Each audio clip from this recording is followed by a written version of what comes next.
जल्दी करना।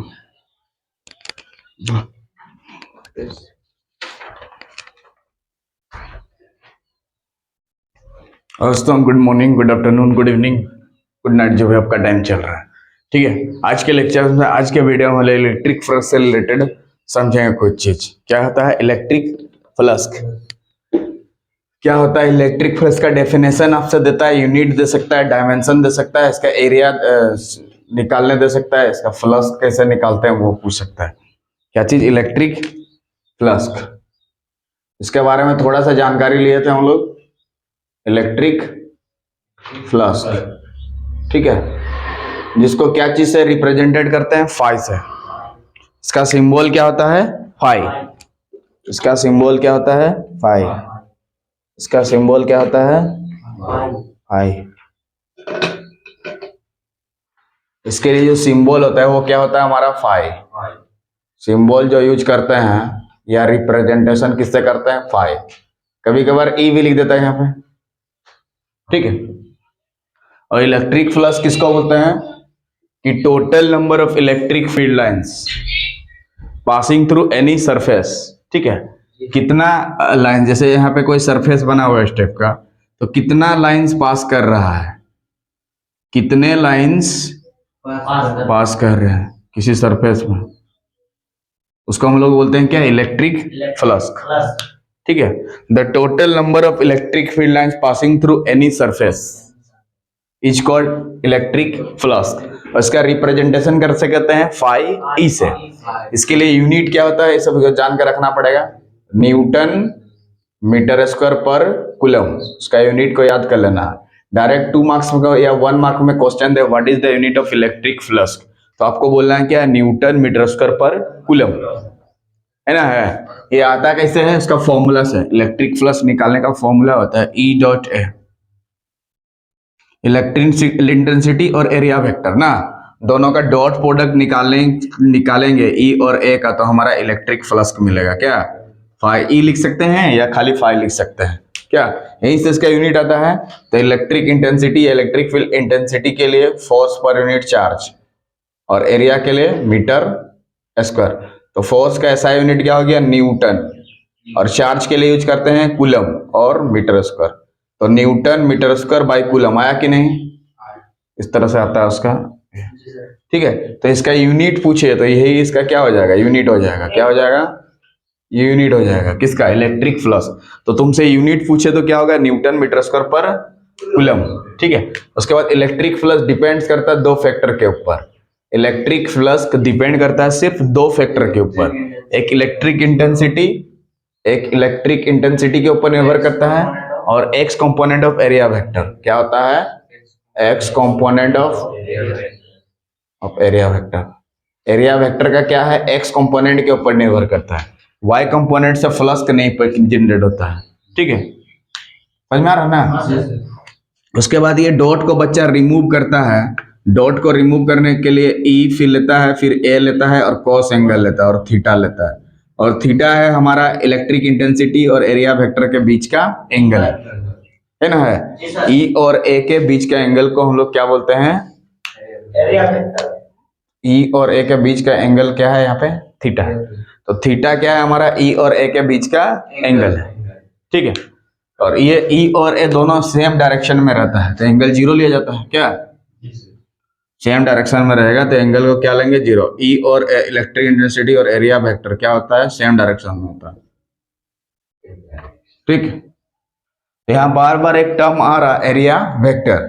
ठीक है, बार बार एक टर्म आ रहा एरिया वेक्टर, उसके बारे में जानते हैं।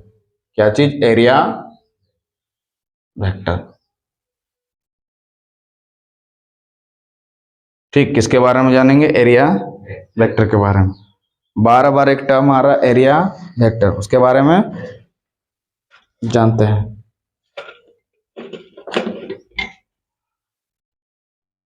ठीक है, बार बार एक एरिया आ रहा है, उसके बारे में जानते हैं, एरिया वेक्टर के बारे में। ठीक है, तो एरिया क्या है? एक वेक्टर क्वांटिटी है। कैसा है? Vector quantity. एक डायग्राम से समझते हैं।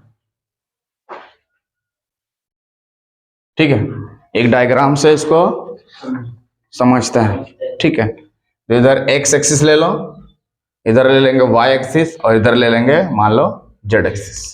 ठीक है, मान लो इधर ले रहे हैं एक्स एक्सिस, इधर ले रहे हैं वाई एक्सिस और इधर ले रहे हैं जेड एक्सिस। यहाँ पे एक स्क्वायर बना देते हैं, यहाँ पे मान लो एक स्क्वायर बना दे रहे हैं। ऐसा स्क्वायर बना जिसका साइड क्या है, ए है, तो हर साइड ए होगा, क्योंकि स्क्वायर में क्या होता है, हर एक साइड सेम होता है। जैसे ए ले रहे हैं तो हर साइड ए लेना होगा। मान लो बी ले रहा है तुम तो हर साइड बी बी लेना होगा। मान लो 2 ले रहा है एक ठो तो हर साइड 2 2। स्क्वायर का ये रूल बोलता है कि उसके हर एक साइड्स क्या होते हैं, इक्वल होता है। ठीक है, तो एक गो साइड अगर राम है तो हर एक साइड राम राम राम राम होगा। एक गो साइड हनुमान होगा तो हर एक साइड्स हनुमान होगा, उसके चारों साइड्स क्या होंगे, हनुमान होंगे। एक गो साइड से अगर जोन्हा जलप्रपात हो जाएगा तो हर एक साइड जोन्हा जलप्रपात हो जाएगा, जिसको गौतम धरा जलप्रपात भी बोला जाता है। तो यहाँ पे अगर गौतम झरा जलप्रपात रहेगा तो गौतम झरा जलप्रपात हो जाएगा हर जगह पे। फिजिक्स रहेगा हर जगह तो हर जगह फिजिक्स फिजिक्स फिजिक्स हो जाएगा। केमिस्ट्री रहेगा तो केमिस्ट्री केमिस्ट्री कैसे, बायोलॉजी रहेगा तो बायोलॉजी बायोलॉजी बायोलॉजी हो जाएगा। हनुमान रहेगा तो हनुमान हनुमान हनुमान हो जाएगा। ठीक है, रामनवमी रहेगा तो रामनवमी हो जाएगा हर जगह।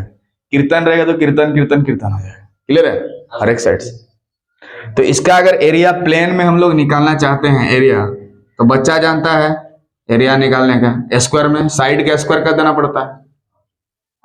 जो साइड है उसका स्क्वायर कर देना, मतलब उसको 2 बार गुना करना। स्क्वायर का एरिया सिंपल पूछे तो क्या कर देते हैं हम लोग, गुना कर देते हैं। जैसे 2 रहेगा तो 2 × 2 4 आंसर हो जाएगा।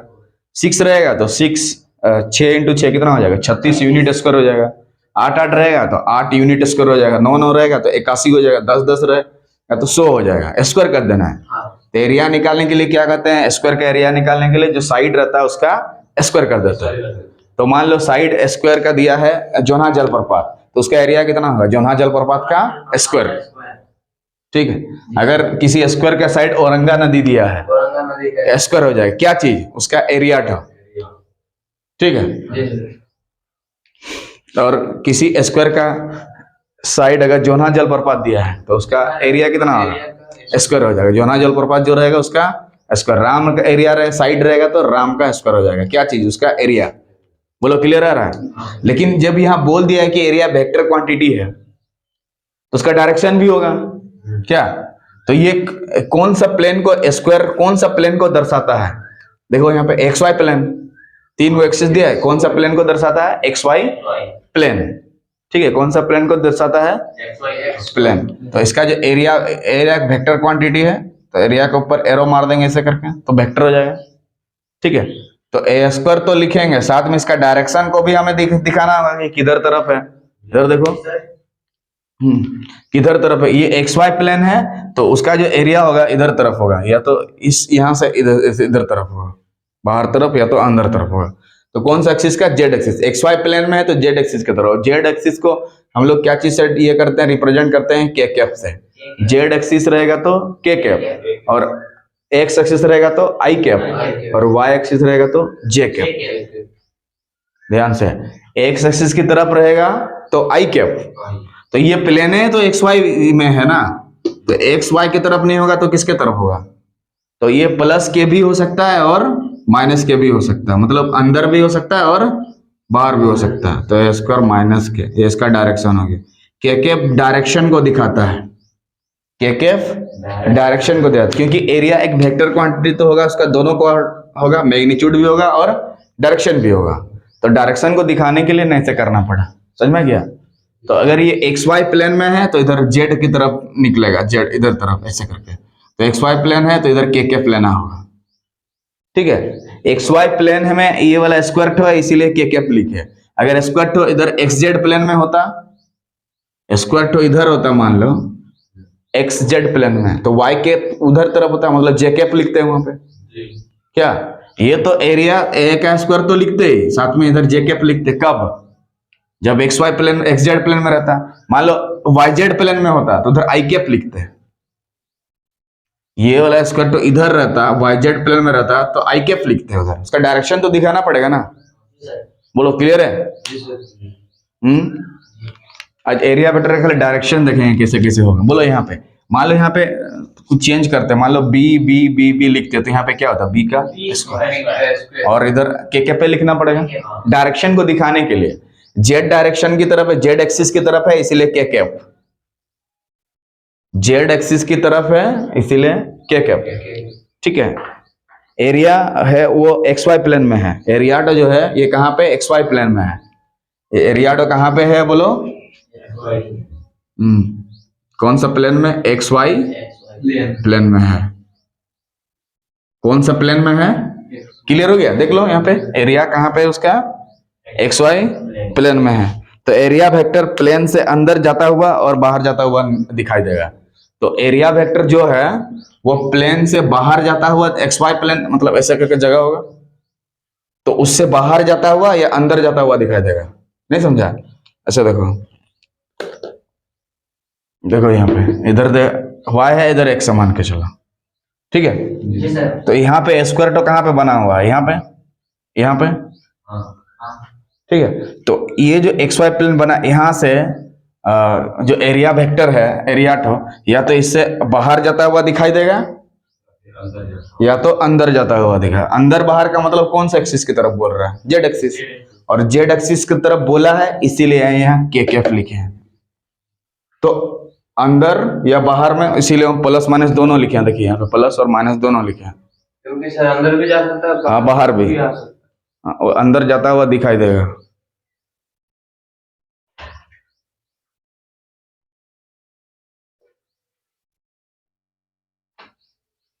ठीक है। तो ये एरिया कौन सा प्लेन में? एक्स वाई प्लेन में है, एक्स वाई प्लेन में है, ऐसे कर देंगे। इसीलिए एरिया वेक्टर क्या होगा? प्लेन से अंदर जाता हुआ या प्लेन से बाहर जाता हुआ प्रतीत होगा। प्लेन से अंदर, प्लेन से अंदर और प्लेन से बाहर जाता हुआ। अंदर बाहर का मतलब कौन सा एक्सिस का बात बोल रहा है? Z axis. तो जेड एक्सिस का बात बोल रहा है, तो यहाँ पे इसीलिए के कैप लिए और माइनस के कैप भी हो सकता है। ये डायरेक्शन को, एरिया हमेशा डायरेक्शन को दिखाता है। ठीक है, क्योंकि एरिया के ऊपर वेक्टर लगाया मतलब मैग्नीट्यूड भी है, डायरेक्शन भी है, तो डायरेक्शन को दिखाने के लिए इसे यूज करना पड़ता है। ठीक है, समझ में गया? तो यहाँ पे एरिया वेक्टर क्या होगा? प्लेन से अंदर जाता हुआ या बाहर जाता हुआ। समझा दिए ऐसे करके लेके? ठीक। अरे समझ में आ रहा ना? दूसरा एग्जाम्पल लेते हैं।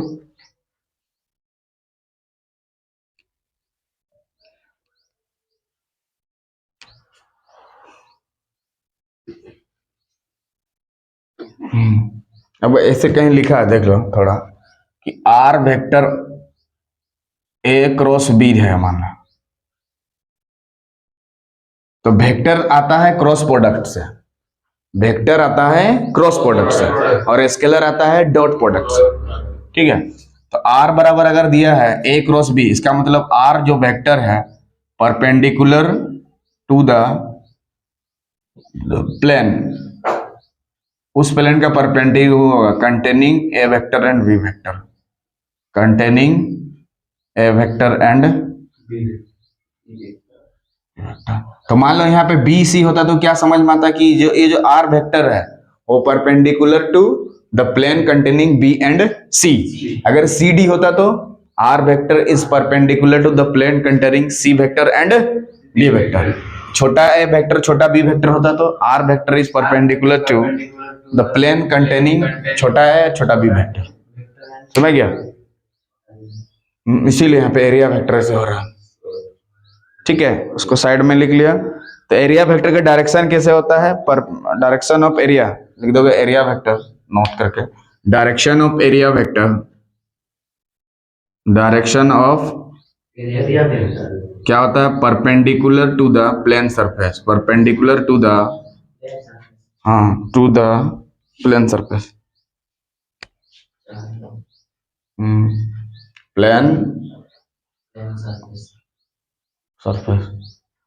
Direction of area vector is perpendicular, चाहे परपेंडिकुलर इनवर्ड रहे या परपेंडिकुलर आउटवर्ड रहे।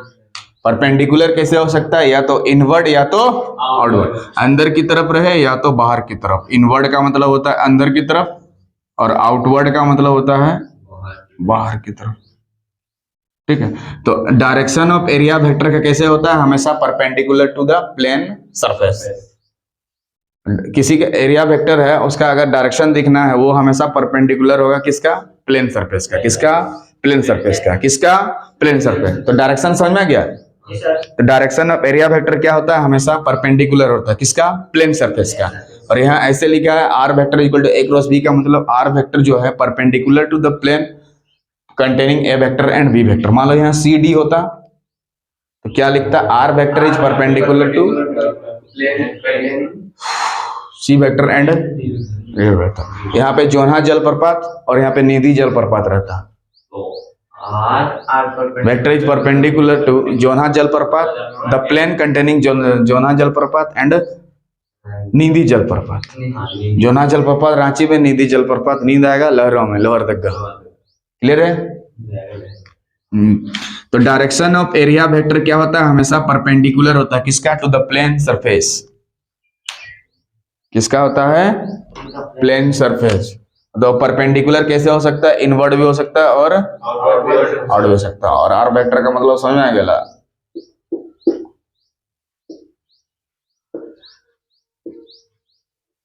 क्लियर है? और दूसरा एग्जांपल लेते हैं, बोलोगे इसमें कैसे होगा एरिया वेक्टर। हटा दे रहे हैं इसको।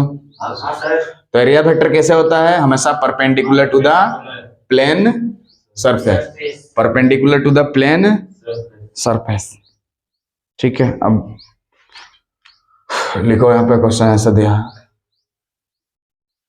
इधर मान लो एक्स एक्सिस है, ठीक है। इधर क्या है? मान लो एक्स एक्सिस है। क्या है?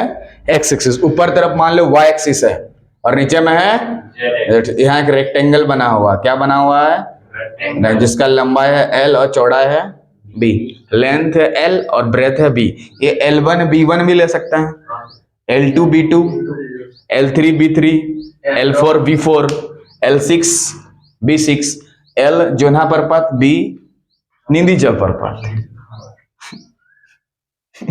एल यहाँ पे एल के जगह ठाकुर एनिसा और यहाँ पे शतरंजी ले सकते हैं। वो क्या है? लंबा चौड़ा है इसका, ठीक है ना, हाथ पैर है इसका। तो यहाँ पे L1 B1 भी ले सकते हैं, ठीक है। हाँ जी, क्या ले सकते हैं? L1 B1। तो यहाँ एरिया वेक्टर किधर तरफ काम करेगा? इसका एरिया कितना होगा? क्वेश्चन आपसे पूछा है एरिया कितना होगा ना, इस सरफेस का एरिया कितना होगा। तो एरिया हम अगर निकालना चाहते हैं, एरिया एक वेक्टर क्वांटिटी है, तो एरिया निकालने के लिए सिंपल क्या होता है? लंबाई और चौड़ाई का गुना कर देंगे। एक रेक्टेंगल है तो ये एक रेक्टेंगल है मान के चलो। क्या है? मतलब आयत।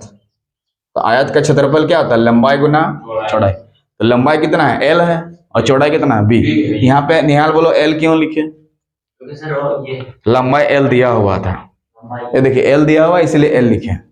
अगर L1 दिया होता तो L1 लिखते हैं। Very good. L2 दिया होता तो L3 दिया होता तो, और जोन्हा जलप्रपात रहता तो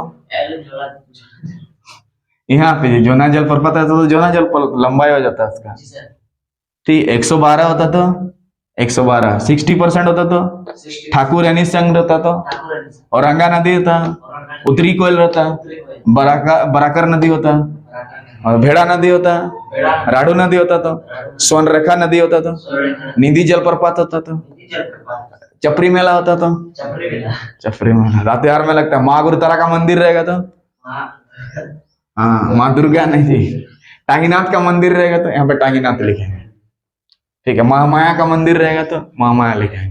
नवरत्नगढ़ का किला रहेगा तो नवरत्नगढ़, अकलेश्वर धाम रहेगा तो यहाँ, बॉक्साइट खनिज रहेगा तो बॉक्साइट खनिज लिखेगा। 1956 रहेगा तो 1950, 1691 रहेगा तो 112 कोयले के खान रहेगा तो 112 कोयले का, 60% रहेगा तो धनबाद रहेगा तो धनबाद, निधि जलप्रपात रहेगा तो लोहरदगा रहेगा तो रांची रहेगा तो रांची लिखना पड़ेगा, छोटू रहेगा तो छोटू लिखना पड़ेगा। बोलो क्लियर? एल और बी तो लिख लेंगे, लेकिन इसका डायरेक्शन तो अभी तक दिए नहीं हम लोग। बिना डायरेक्शन का तो दिक्कत है। तो डायरेक्शन कैसे दिखाया जाता है एरिया का? Perpendicular to the normal surface, plane surface. तो सरफेस कौन सा प्लेन में है? देख लो, XZ प्लेन में है। तो इसका जो ये रहेगा एरिया वेक्टर, या तो इससे कहाँ जाएगा? ऊपर नीचे। हाँ, तो ये कौन सा प्लेन में है? XZ प्लेन में। तो Y की तरफ ध्यान देना पड़ेगा, और Y की तरफ हम लोग ये करने के लिए क्या लिखते हैं? J cap. लिखते हैं कि नहीं? हाँ सर, जे कैप यहाँ क्यों लिखे, कोई बोलो। क्योंकि सर वो ऊपर की तरफ जा रही है। हाँ, ऊपर की तरफ। ये देखो सरफेस यहाँ पे है, तो एरिया वेक्टर हमेशा क्या होता है, perpendicular to the plane surface, ऊपर तरफ या तो नीचे तरफ, बोले ना, या तो इनवर्ड हो सकता है या तो आउटवर्ड। ये देखो डायरेक्शन ऑफ एरिया कैसा होता है, परपेंडिकुलर टू प्लेन सरफेस। तो प्लेन तो कौन सा प्लेन में है, एक्सजेड प्लेन में है। तो एक्सजेड प्लेन में है तो उससे इस प्लेन से अंदर जाता हुआ दिखाई देगा या तो बाहर जाता हुआ, यानी कि या तो वाई एक्सिस की तरफ जाएगा या तो वाई एक्सिस के अंदर तरफ या तो बाहर। ठीक है, माइनस में होगा। हाँ माइनस में होगा, और करके लिख देते हैं। एल भी तो लिखना होगा, तो देखिए एल है इसलिए एल, बी है इसलिए बी, और यहाँ माइनस ऑफ जे कैप। बोलो क्लियर है, समझा? ये रेक्टेंगल है, यहाँ एल इंटू बी क्यों किया, क्योंकि एरिया में क्या होता है, लेंथ इंटू ब्रेथ होता है। एरिया बराबर क्या होता है, लेंथ इंटू ब्रेथ। तो लेंथ है एल और ब्रेथ है बी। ऐसे ना, लंबाई ऐसे होता है, चौड़ाई ऐसे होता है ना। इससे पता नहीं चल रहा कि रेक्टेंगल है, लेकिन वैसे है, प्लेन में है ना, इसलिए पता नहीं चल रहा। ठीक है, तो इसका एरिया समझ में कैसे काम करता है। तो एरिया का डायरेक्शन कैसे होता है, perpendicular to the plane surface, या सरफेस परपेंडिकुलर इनवर्ड भी हो सकता है या तो outward। तो उसके और एक एग्जांपल लेते हैं, क्लियर हो जाएगा।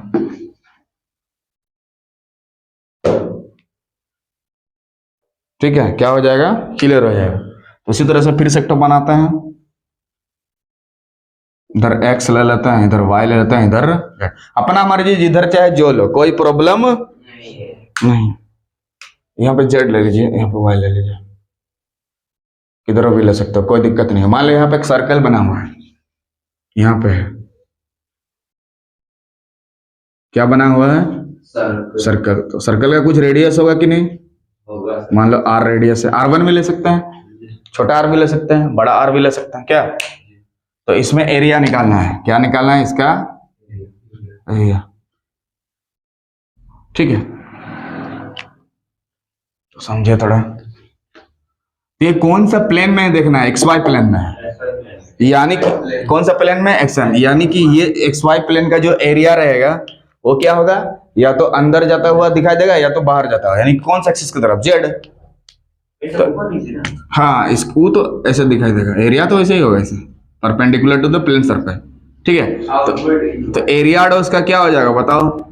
सर्कल का एरिया क्या होता है, पाई आर स्क्वायर। सर्कल का एरिया क्या होता है, पाई, और आर कितना दिया है, छोटा आर है, सॉरी बड़ा आर है, पाई आर स्क्वायर। लेकिन इसका डायरेक्शन क्या होगा, हाँ ऊपर और नीचे की तरफ। तो ऊपर के लिए पॉजिटिव और नीचे के लिए नेगेटिव। तो ऊपर का मतलब कौन सा एक्सिस की तरफ, जेड, और जेड के लिए क्या यूज करते हैं, के। एक्स एक्सिस के लिए आई कैप, वाई के लिए जे कैप, और जेड एक्सिस के लिए के कैप।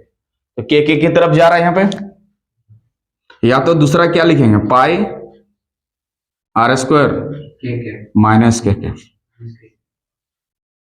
या तो प्लस के लिखो या तो माइनस के। ठीक है, एरिया वेक्टर कैसा होता है, परपेंडिकुलर टू द सरफेस, है ना, परपेंडिकुलर टू द सरफेस। ठीक है, मान लो यहाँ पे इसी क्वेश्चंस में यहाँ एक्स जेड, यहाँ पे वाई रहता, तो इधर क्या लिखते हैं, जे कैप, इधर जे कैप, क्योंकि इधर वाई लिखता तो इधर जेड लिखना पड़ता, समझा? इसको पूछेंगे, बोलेगा।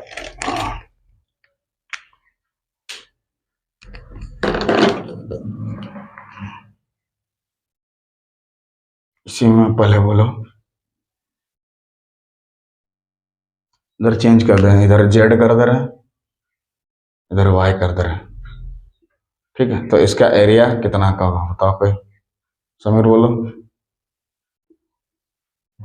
पहले क्या लिखना पड़ेगा, लंबाई कितना है देखना, एल है, चौड़ाई कितना है, बी है, तो एल तो बी लिखेंगे।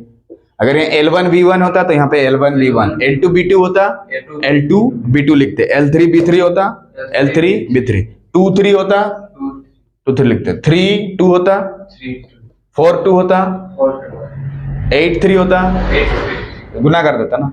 उसका डायरेक्शन जो होगा वो क्या लिखेंगे, ये कौन सा प्लेन में देख लो, एक्स वाई प्लेन में, ध्यान से देखो, ऊपर की तरफ, ऊपर कौन है, जेड, और जेड के लिए क्या यूज करते हैं, क्या, वेरी गुड। तो ये पॉजिटिव भी हो सकता है और तो इधर गया तो पॉजिटिव, नीचे जाएगा तो नेगेटिव बेला भी लिख सकते हैं, यहाँ पे माइनस के, बोलो समझ में आ रहा है। तो एरिया वेक्टर कैसे करके होता है, perpendicular to the plane surface, perpendicular inward भी हो सकता है और आउटवर्ड भी हो बोलो क्लियर है एकदम, ठीक है। So if you like the video please subscribe the channel so that you can watch this type of video. तब तक के लिए जय हिंद जय भारत। स्पीड में